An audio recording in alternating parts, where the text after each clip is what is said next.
Transportation Specialist Training, a critical link between blood donor and recipient. Welcome to the American Red Cross.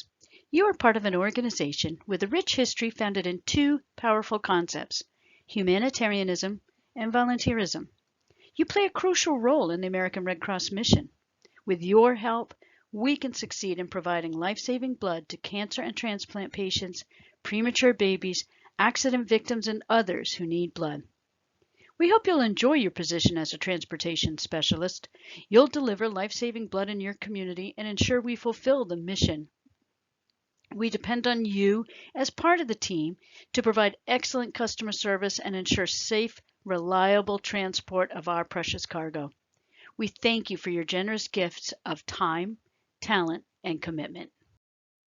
During this training, we'll review several different topics. We'll start with the path of donated blood, people you meet, types of assignments, what you can expect as you go about your day. We'll talk about the blood drive pickups and supply deliveries, hospital deliveries, which includes stat runs, those urgent runs to the hospital. We'll talk about challenges, best practices, the transporting of blood itself. We'll also highlight driver safety and the use of both personal and Red Cross vehicles.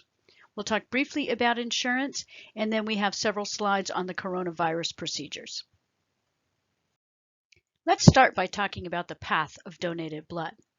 First, I'd like to ask, have you ever given blood? If you did, you've seen some of this process. First of all, in the upper left, a donor donates his or her blood. We collect about a pint of blood from each donor.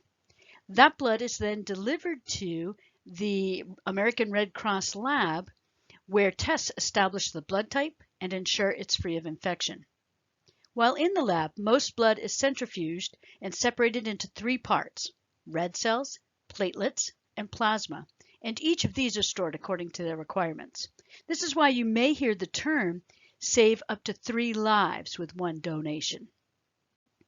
From the lab, the blood is delivered by a transportation specialist like yourself to hospitals 24 hours a day, 7 days a week, where there it's given to those in need, thanks to donors and volunteers like you.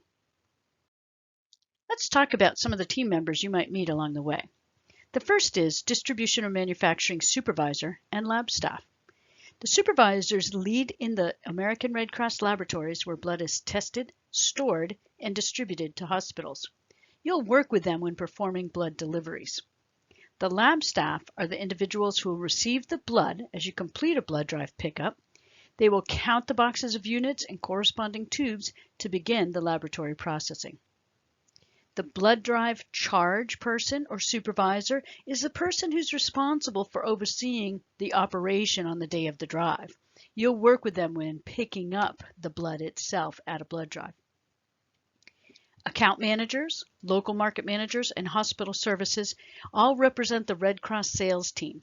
The first two are recruiting blood drive sponsor sites and chair people to host the drives. And the third, hospital services, works closely with the hospitals to put a contract in place so that we can get the blood to them when it's needed. You probably already met a member of the volunteer workforce engagement team. They manage the Biomed Volunteer program for a specific district or territory. And then there's the hospital blood bank customers. They are the people who receive the blood at the hospitals. They usually work in the laboratory itself. Sometimes they'll give you feedback on our services, and we do appreciate it when you act on behalf of the Red Cross and share that information when you return to the distribution facility. And the last but certainly not least is your transportation supervisor or coordinator and the team who work with them. They're always available to help you with questions and concerns. The types of assignments you'll see include both blood drive pickups and supply runs, as well as hospital deliveries or those urgent calls that are labeled stat deliveries or stat runs. The blood drive pickups are scheduled during a blood drive. You go to the drive, pick up the blood which has been collected so far, and transport it back to the Red Cross lab. It's important as some blood products need to be processed in a very tight time frame. A supply run is when something at a blood drive, piece of equipment or a supply is either broken or missing. You may be asked to transport those needed supplies to ensure we can collect blood at that specific drive. Hospital deliveries are scheduled runs which ensure hospital blood banks have a regular supply of blood and blood products. The timing of these are important as many hospitals plan for the blood delivery when scheduling surgical operations. Stat deliveries, as I mentioned, are urgent and inevitable in our business. These occur when special circumstances cause the hospital to request an additional supply of blood or blood products. They are unpredictable but extremely critical runs. And that really points to 5 key responsibilities that we want to make sure you understand in this role. The first is to be dependable, be flexible, communicate with that customer, find out how they feel things are going. Please embody professionalism and perform competently. While the types of assignments will differ from location to location, those 5 key responsibilities do not. We're looking for all transportation specialists to be ready to fulfill those responsibilities every day. Let's talk about what's expected, either by you or from you, when you first arrive at an assignment. First of all, do expect a lot of activity. Both blood drives and laboratories are very busy places. What we're looking for you to do is take the initiative to introduce yourself, keeping in mind how busy the charge person is, but to make sure that you've met the team supervisor, charge person, and or the distribution supervisor. Take initiative to review your responsibilities. Be sure you finish this training, especially the safety section, and any other training that has been assigned to you. Be flexible and patient along the way. Also be prepared. Dress as a representative of the Red Cross, following local guidelines and volunteer handbook advice. There are no open-toe or open-heel shoes allowed, and we do request that you wear your ID badge at all times. In many settings, especially the lab, there's no food or drink or gum allowed, and no pets permitted in the Red Cross vehicles or Red Cross sites. Please do report any safety concerns to your supervisor, and remember, it's really okay to ask any questions along the way. We talked a little bit about blood drive pickups and deliveries already. Let's talk about it in more detail. The purpose of a blood drive pickup or a supply delivery is to transport blood recently collected at a blood drive to the Red Cross laboratory for immediate time-sensitive processing. Or the delivery would be to deliver supplies or equipment to blood drives. There are several key responsibilities for blood drive pickups and deliveries. If you're using your own vehicle, which we'll cover in more detail later, make sure it is appropriate and safe for precious cargo. A van or larger passenger car would be ideal. Please, no motorcycles, scooters, or open bed trucks are allowed. Do record your odometer reading at the beginning and end of the trip on the volunteer transportation log or manifest. Check your vehicle. Make sure there's adequate gas and oil. Check your tire pressure. A vehicle problem could get in the way of your efforts to have the blood processed in a timely manner. If you're driving a Red Cross vehicle, notify the local office designee if you see a problem. Place the American Red Cross placard in the dashboard of your vehicle or magnet on your car. Give yourself plenty of time to travel to the blood collection site. Plan to arrive a few minutes before the designated time. Familiarize yourself with the directions and always carry a map or a GPS system. When you arrive at the site, park in the loading area or the area specified on the directions. If you must park on the street, activate your emergency flashers. It may take a few minutes for the charge person or designee to package and document the blood shipment, especially during times of critical collections or shortages. Please be patient. Remember, you're about to pick up a very special and highly regulated product. It is important that it is packed appropriately and that all documentation meets quality assurance standards. If you're picking up blood products from two different sites and anticipate a delay arriving on time for the second pickup, please take these extra steps. Ask the supervisor or designate at your first pickup to telephone the site of pickup number 2. Estimate your arrival at pickup number 2 based on the departure from pickup 1, and be certain the vehicle doors are shut tightly before departure. The purpose of hospital deliveries and stat runs is to deliver processed blood from the Red Cross laboratory to local hospital customers. Hospital deliveries are scheduled. This ensures a robust blood supply is at the local hospital when patients need it. The other stat orders occur because of an unexpected event, such as trauma or accident, or a preponderance of surgeries, which means that the hospital has run out of blood. No matter how the blood delivery was scheduled, your role is to safely deliver the blood to the hospitals. While there, don't forget you're an ambassador to the Red Cross. We hope you provide excellent customer service and make a positive impression on our hospital customers. There are key responsibilities associated with hospital deliveries and stat runs as well. First of all, when picking up the blood, arrive at the Red Cross distribution facility at the time expected. Obtain the instructions from your supervisor. Load the blood boxes into the vehicle you'll be using. You can use the provided hand cart. If you are using your own vehicle, make sure, as mentioned earlier, that it's appropriate and safe for precious cargo. As with the blood pickup, place the American Red Cross placard on the dashboard or your vehicle or magnet on the car. Familiarize yourself with directions to the hospital or carry a map or GPS system. Please ensure the initial information is filled out on the driver manifest. And again, check your vehicle. Make sure there's adequate gas and oil, tire pressure, etc. Be certain that you notify the local office designee if there's a problem with a Red Cross vehicle. When driving to the hospital, drive in a safe manner. Obey all rules of the road. You are a representative of the Red Cross, whether driving a Red Cross vehicle or not. When you arrive at the hospital, park in the loading area or the area specified on the directions.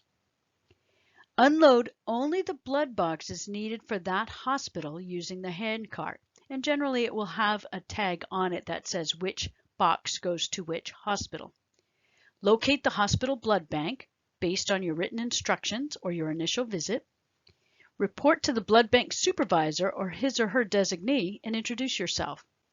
They will confirm your delivery, and then you must obtain their signature as required.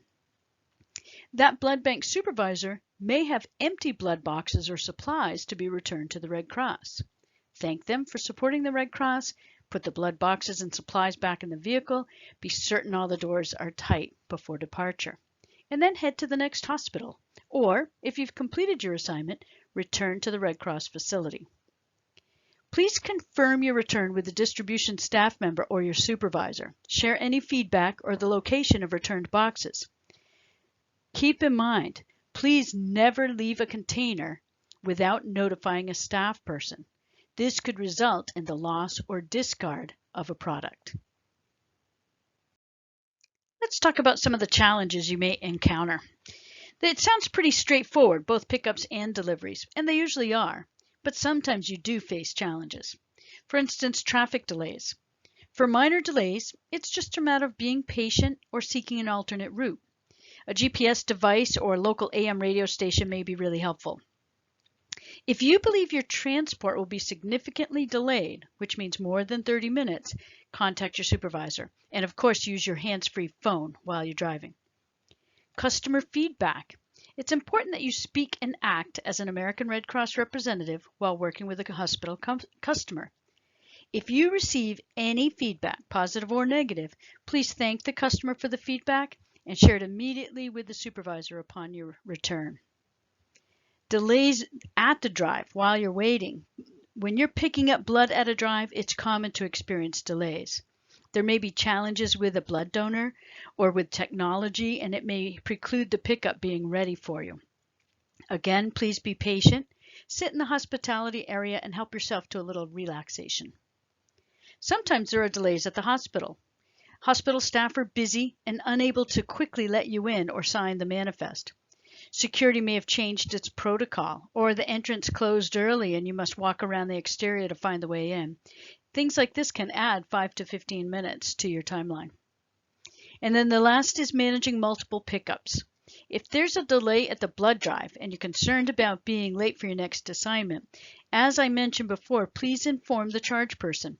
They should be able to communicate to the charge of your next pickup and help you problem solve. Listed here are some of the best practices that Red Cross drivers use. Please plan to follow them closely. No unauthorized passengers. Obey all speed limits and traffic laws. Drive with your headlights on at all times. All passengers and drivers are required to wear seat belts. Use American Red Cross vehicles for Red Cross business only. Open a window when carrying dry ice. We'll cover that in more detail in just a few minutes. Use the hand cart while transporting products. Fill the gas tank of a Red Cross vehicle before returning to base. And on long runs, please take breaks as needed to avoid fatigue. When you've finished your day, make sure there's no remaining products or paperwork in your vehicle. And complete a driver manifest and daily vehicle inspection report. Please assure that they are completed at the end of your assignment and submitted as requested. Let's walk through some of the steps for the day of your driving assignment, and really for every day. First is to sign in and out on the volunteer log if that's something your location requires. Then get the assignment and the directions you'll need for the locations. Review those specific destination information pieces and make sure you understand where the entry area, the contact person, and things like that are. Complete the vehicle log sheet, the DVIR, with start and end mileage, vehicle condition, etc. Complete the driver manifest throughout the day. That's sort of a driver's log with mileage and locations of pickups and drop-offs.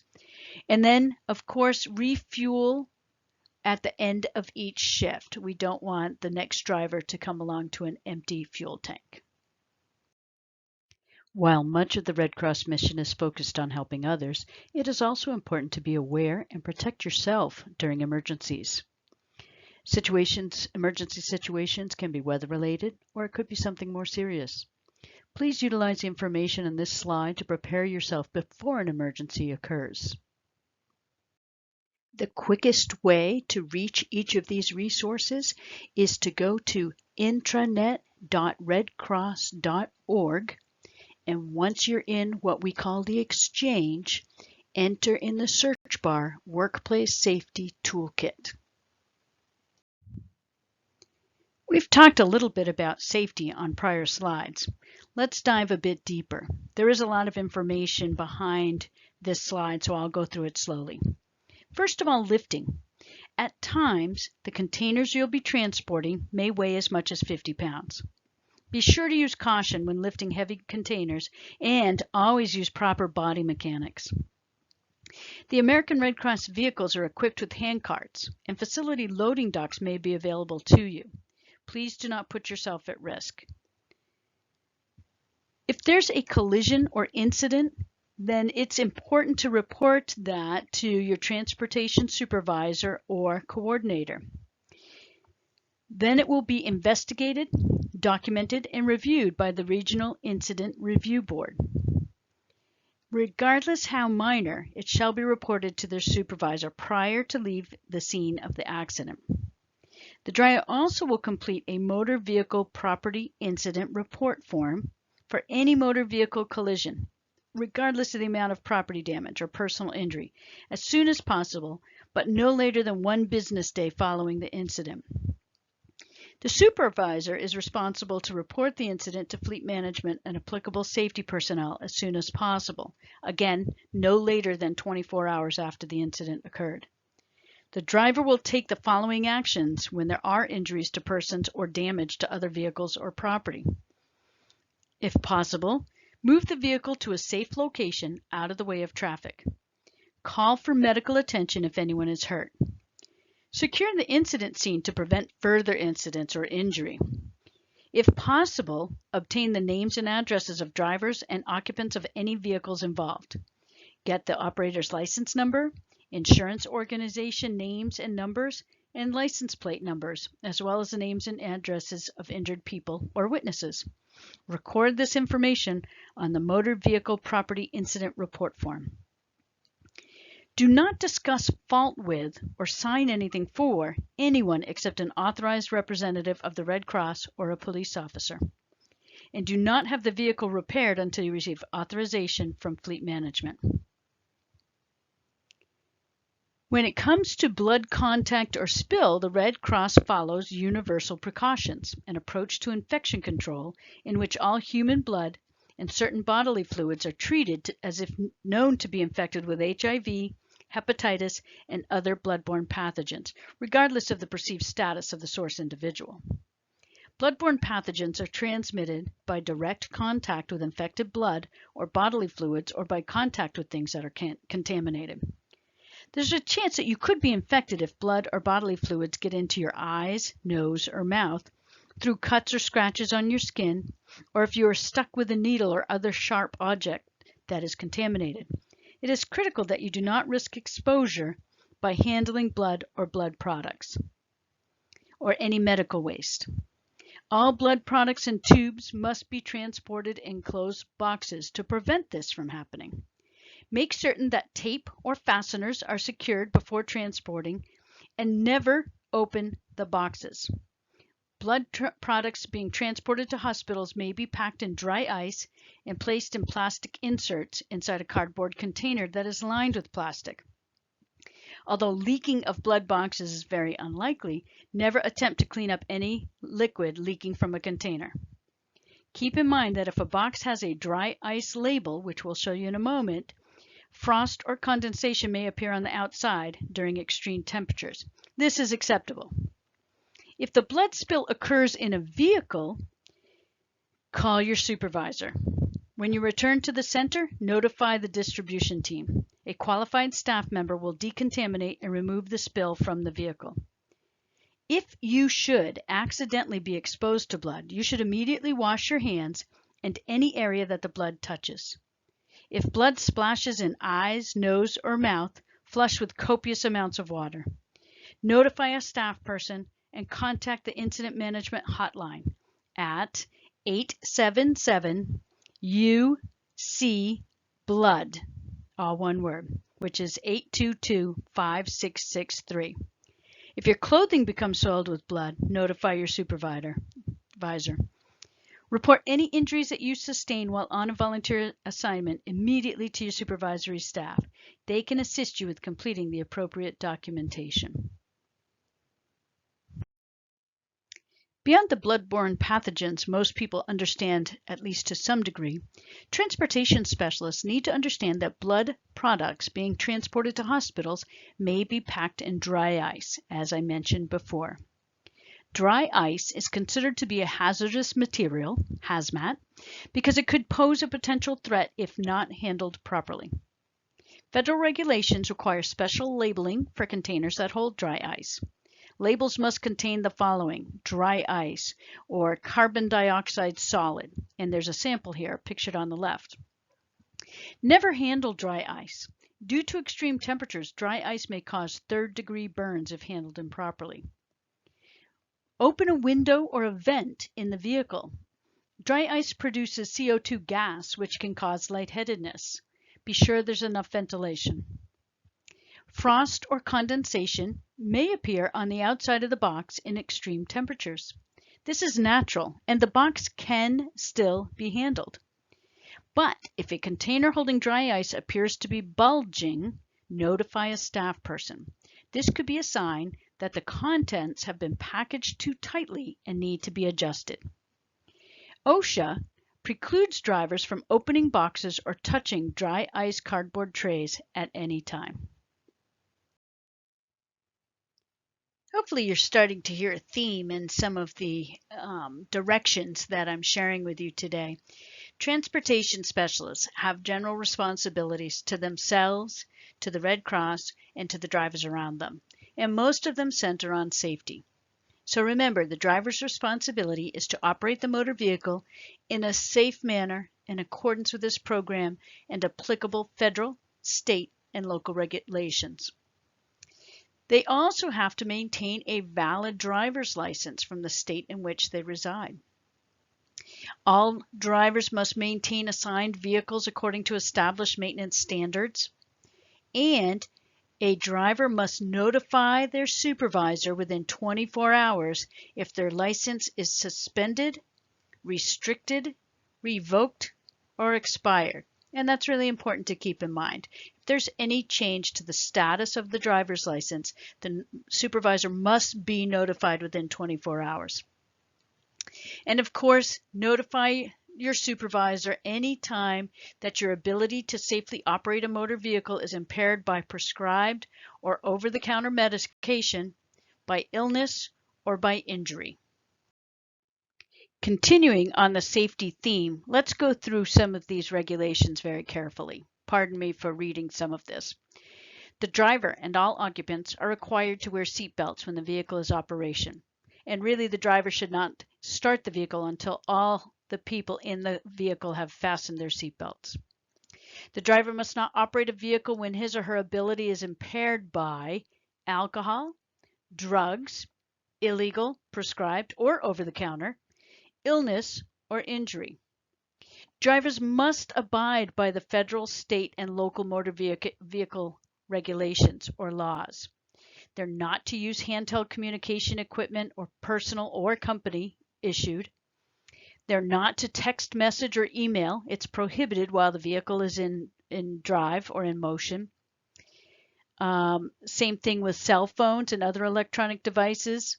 If a hands-free device is not available, the vehicle must be stopped safely out of traffic and then use the electronic device.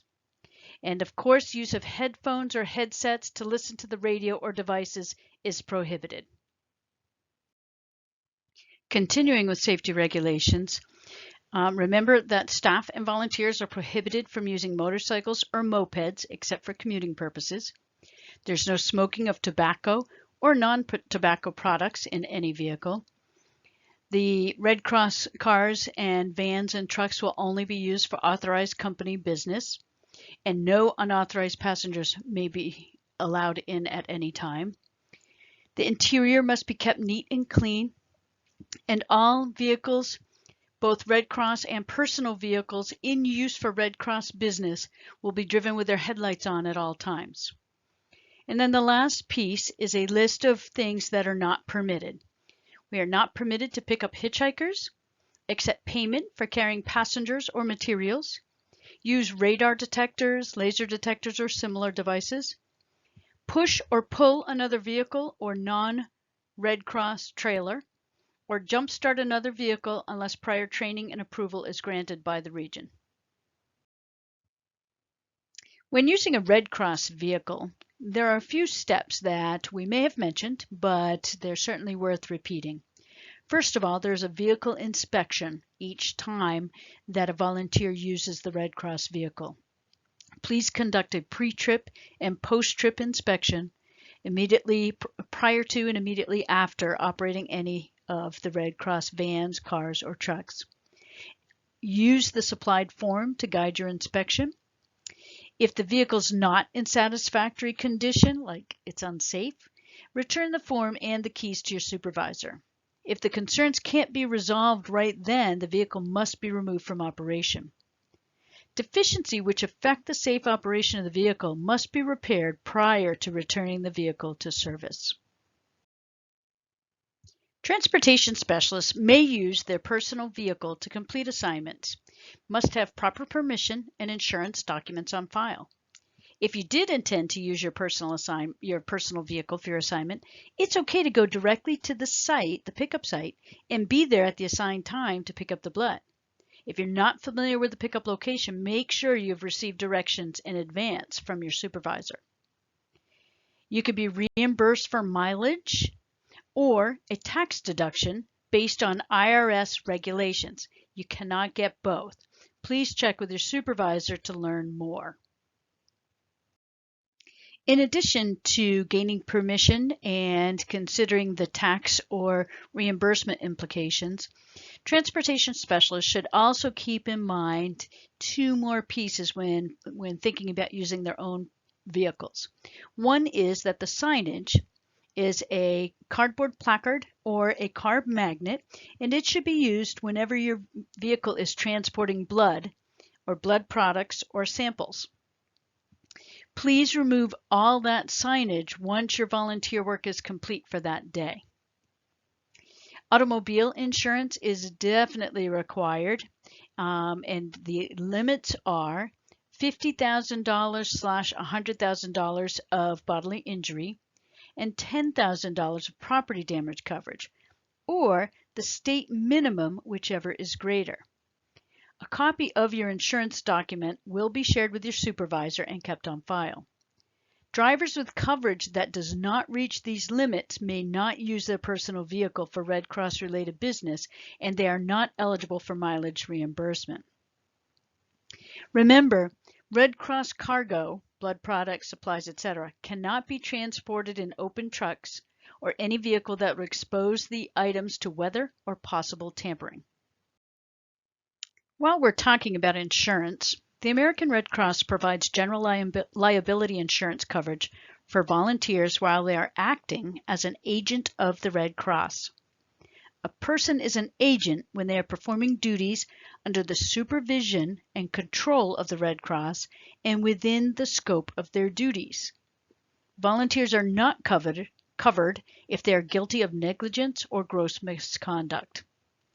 As mentioned before, any injuries that you may sustain while on assignment must be reported immediately to your supervisory staff. They can assist you with completing the appropriate documentation. Beyond this, the next two slides outline some questions volunteers may ask about the different types of insurance.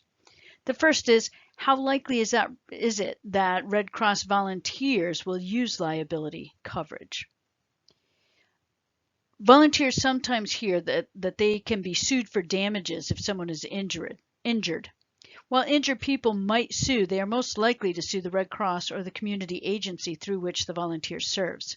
Nonetheless, if a volunteer is sued in the performance of official Red Cross duties, the Red Cross provides insurance to cover the volunteer. What kind of liability coverage do Red Cross volunteers have? The Red Cross Commercial General Liability Insurance covers volunteers, including doctors and nurses, while they serve as agents of the Red Cross. They must be working under the supervision and control of the Red Cross to be covered. What vehicle insurance do Red Cross volunteers have? When the Red Cross assigns a volunteer to drive a vehicle that the Red Cross either owns, leases, or rents, the volunteer is covered by Red Cross Motor Vehicle Liability Insurance. When volunteers drive their own or family-owned vehicles, they must be covered by their own insurance, and the Red Cross unit should verify that. That's why we take a copy of it. But the Red Cross liability insurance will provide the driver with excess insurance if the driver's own insurance is insufficient to cover an entire claim. Red Cross physical damage insurance will not cover a vehicle personally owned by a volunteer or volunteer's family. What accident insurance do Red Cross volunteers have? The Red Cross provides some insurance to volunteers who have had accidents while they're in facilities. Red Cross facilities include extended premises, such as a first aid station or mobile donor site. But injured volunteers should first turn to their personal health and medical insurance. But if that does not provide full coverage, Red Cross medical insurance may provide up to $10,000 for medical expenses only for treatment received within 1 year of the date of the accident. Volunteers do not have to pay for this insurance.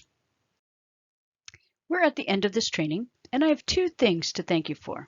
The first is participating in the Transportation Specialist training. Please take any questions you have or clarifications you may need to your meeting with your new supervisor. They will be able to help. The second thank you is for stepping up to be a volunteer transportation specialist. With your help, patients in hospitals near you get the blood they need when they need it. Thank you.